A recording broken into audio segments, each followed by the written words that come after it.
Good evening, I'm Assad Ahmed. The driver of a tram that crashed in Croydon, killing 7 people, has walked free from court. Alfred Doris was driving the tram at more than 3 times the speed limit when it toppled over. He faced the charge of failing to take reasonable care at work, but was found today not guilty. Survivors and families of those killed in the accident say they feel the system has let them down. Our transport correspondent Tom Edwards has followed developments since the day of the crash in November 2016. An everyday commute that ended in horror. Tram 2551 overturned on this sharp corner on a dark morning going into Sandilands tram station in South London. The driver was Alfred Doris, seen here in the middle.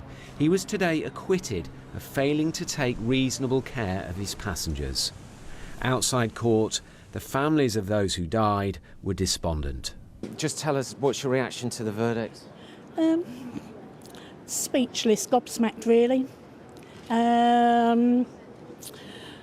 12 people have found him not guilty, but I know there's going to be a hell of a lot of people out there that still think he's guilty. Do you think the process has let you down? I think so. I think there's certain elements. For example, he'd done the journey several thousand times, and this day he said he had a bad day, but 7 people had a worse day.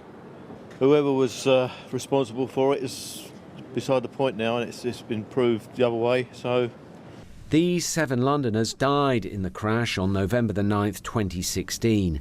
61 passengers were injured, 19 seriously. Throughout the trial, Alfred Doris, the driver, denied that he had fallen asleep at the controls. He said he'd become confused and disorientated, but had never fallen asleep. He drove the tram into this corner at over 70 kilometres an hour, a long way above the speed limit. As it turned, passengers described how they were thrown around like being in a washing machine. The court heard how after the crash the driver suffered post-traumatic stress and he had separated from his family. His defence was, in the tunnel approaching the corner, there was a lack of visual cues, poor signage, and many of the lights were broken. He became disorientated and thought he was going in the opposite direction.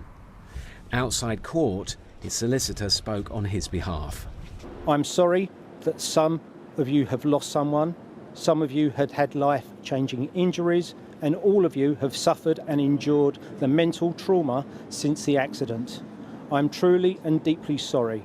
It's something that I am going to have to live with for the rest of my life, and I would just like to end by saying there are no winners in this case. And that's it, thanks. Mr. Doris, any messages to the families? No. The court also heard that Transport for London and the operator allowed a safety blind spot to develop. No risk assessment for a high-speed derailment was ever carried out at this corner. Measures were never put in place to mitigate that risk. The court heard they created at Sandilands an accident waiting to happen. There are still many questions. Was fatigue dealt with properly? Why weren't previous incidents investigated? There was a near miss on the same corner reported by a passenger just 10 days before. At the time Michael Liebreich was on the TfL board, he says the problem was systematic. And so far there hasn't been scrutiny of fatigue management.